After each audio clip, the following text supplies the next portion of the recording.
আসসালামু আলাইকুম, কেমন আছেন সবাই? আজকে একটা ইন্টারেস্টিং আলাপ দিব। ফ্রান্সে একটা লোক আছে না, পিনাকি নাম।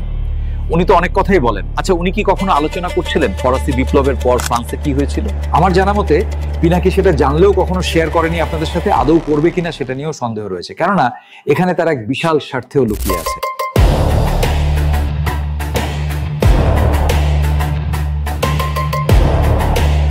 দুনিয়ার ইতিহাসের প্রথম বিপ্লব কিন্তু করেছিল ফরাসিরা, কিন্তু বিপ্লবের পর কি হয়েছিল সেটাও তো আমাদের জানতে হবে নাকি?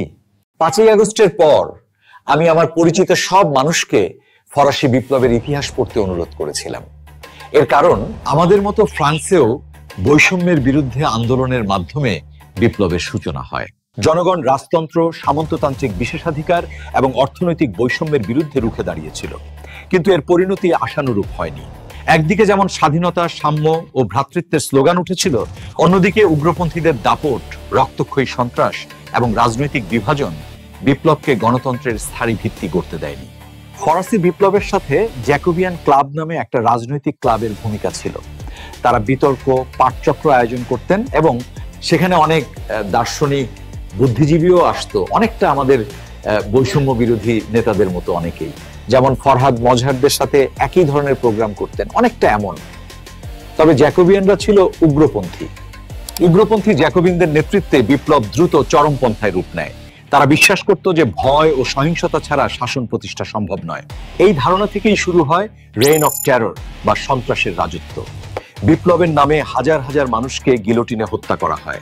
এমনকি যেসব মধ্যপন্থী বিপ্লবীরা গণতান্ত্রিক ব্যবস্থা গড়তে চাইছিলেন তারাও শিকার হন। এতে জনগণের মধ্যে ভয় ও বিভাজন তৈরি হয় এবং বিপ্লব ধীরে ধীরে তার নৈতিক ভিত্তি হারায়। অন্যদিকে রাজনৈতিক দলগুলোর মধ্যে অন্তর্দ্বন্দ্বও বিপ্লবের সাফল্যকে বাধাগ্রস্ত করে। গিরন্ডিন ও জ্যাকোবিনদের দ্বন্দ্ব পরবর্তীতে সামরিক নেতৃত্ব ও রাজনৈতিক নেতাদের টানাপোড়েন ফ্রান্সকে স্থায়ী কোনো সাংবিধানিক কাঠামো গড়তে দেয়নি। প্রতিটি দল ক্ষমতা পেলে অন্যকে নির্মূল করার চেষ্টা করেছে। ফলে গণতন্ত্রের জন্য যে স্থিতিশীলতা ও পারস্পরিক সহনশীলতা প্রয়োজন তা অনুপস্থিত ছিল। মব বা জনতার উগ্র আচরণও সমস্যার মূল ছিল। বিপ্লবের শুরুতে সাধারণ মানুষ রাজতন্ত্র এবং শোষণের বিরুদ্ধে শক্তিশালী ভূমিকা রাখলেও পরবর্তীতে তাদেরকে রাজনৈতিক দলগুলো হাতিয়ার হিসেবে ব্যবহার করতে থাকে। তারা বারবার জাতীয় কনভেনশনকে চাপ দিয়ে নিজেদের দাবি আদায় করত। যদিও শুরুতে তাদের ভূমিকা বিপ্লবকে এগিয়ে নিতে সাহায্য করেছিল, কিন্তু পরবর্তীতে অতিরিক্ত উগ্রতা গণতন্ত্রের জন্য ভয়াবহ হয়ে দাঁড়ায়। গণতান্ত্রিক প্রতিষ্ঠান গড়ে তোলার পরিবর্তে জনতা হয়ে ওঠে ভয় দেখানো ও প্রতিপক্ষ ধ্বংস করার হাতিয়ার। জনতা যখনই ক্ষুব্ধ হয়েছে তখনই সহিংস দাঙ্গা, হত্যাকাণ্ড ও রক্তপাত ঘটেছে। এভাবে মব চালিত রাজনীতি গণতান্ত্রিক প্রতিষ্ঠা না হয়ে বরং অরাজকতা সৃষ্টি করেছে। বিপ্লব চলাকালে কিছু বুদ্ধিজীবী, সাংবাদিক ও লেখক সরাসরি জনতাকে উস্কে দিতে থাকেন। জন পল মারাত ছিলেন এরকম এক চরিত্র, যিনি লামি দু পিপল বা জনগণের বন্ধু নামে পত্রিকা বের করতেন। তিনি প্রতিনিয়ত লিখতেন, বিপ্লব বাঁচাতে হলে শত্রুদের হত্যা করতে হবে। তার লেখনী জনতাকে ক্ষুব্ধ করত এবং সহিংসতার জন্য মানসিক প্রস্তুতি দিত। কি আমাদের দেশের পিনাকি, ইলিয়াসদের সাথে মিল পাচ্ছেন? 1799 সালে নেপোলিয়ন ক্ষমতা দখল করলে বিপ্লব কার্যত শেষ হয়ে যায় এবং স্বৈরাচারী সামরিক শাসন প্রতিষ্ঠিত হয়।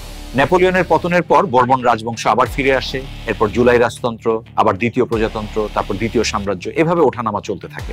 1870 সালের ফ্রাঙ্কো প্রুশিয়ান যুদ্ধে নেপোলিয়ন তৃতীয় পরাজিত হওয়ার পর অবশেষে তৃতীয় প্রজাতন্ত্র প্রতিষ্ঠিত হয়। এ সময় এসে ফরাসিরা বুঝতে পারে স্থিতিশীলতা ও অগ্রগতির জন্য একমাত্র পথ গণতান্ত্রিক শাসন।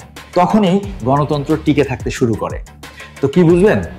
এবার চলুন আজকের ভিডিওর টাইটেলে আসা যাক। আমরা আসলে ভয়াবহ বিপদে আছি। সরকার হলো নাদান। ম্যাক্সিমাম উপদেষ্টাদের আসলে দেশ চালানোর অভিজ্ঞতাই নেই, কারণ ওনারা সিদ্ধান্ত নিতে দেরি করে ফেলেন। আমাদের রাজনৈতিক নেতা আর সরকার যে ফ্রান্স থেকে শিক্ষা নেন নাই এটা পরিষ্কার। বিএনপি জামাত তো অনলাইনে একজন আরেকজনকে পারলে খেয়ে ফেলে, আর আওয়ামী লীগ এই সুযোগে দেশে হামলার প্রস্তুতি নিচ্ছে। কিছুদিন ধরে বিভিন্ন গোয়েন্দা সংস্থা সতর্ক করছে, দুর্গাপূজার সময় দেশের বিভিন্ন স্থানে আওয়ামী লীগের নাশকতার আশঙ্কা রয়েছে। উদ্দেশ্য হলো দেশে দীর্ঘমেয়াদী সংঘাত সৃষ্টি করে নির্বাচন বানচাল করা। অদ্ভুত বিষয়, সরকার কিংবা রাজনৈতিক দলগুলো এই বিষয়ে উদাসীন। তারা আছে নিজেদের বিবাদ নিয়ে।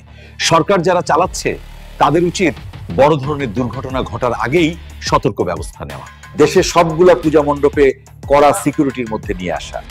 জুলাইয়ের ঠিকাদার হাসনাতেরা তো বহুত মত করলো ফ্রান্সের মডেলে। ওরা কি এখনো বুঝতে পারেনি যে ওরা ইউজড যে মবগুলা করেছিল রাষ্ট্রকে দুর্বল করতে, সেই মবগুলা দিয়ে এখন আওয়ামী লীগ ঠেকাতে পারবে না? আমাদের জাতীয় লক্ষ্য হওয়া উচিত সকল পক্ষকে আইনের মধ্যে রেখে নাশকতা রোধ করা এবং গণতান্ত্রিক স্থিতিশীলতা নিশ্চিত করা। নইলে কিন্তু আওয়ামী লীগ তার কাজ ঠিকই চালিয়ে যাবে। ফ্রান্সের 70 বছর লেগেছে গণতন্ত্র আনতে, ওরা পরাশক্তি। আর আমরা ভারতের মতো শত্রু বেষ্টিত ছোট একটা দেশ। আমরা কি পারবো এতদিন অপেক্ষা করতে? নিজেরাই ভাবুন। সবাইকে শরতের শুভেচ্ছা জানিয়ে বিদায় নিচ্ছি আজকের মতো।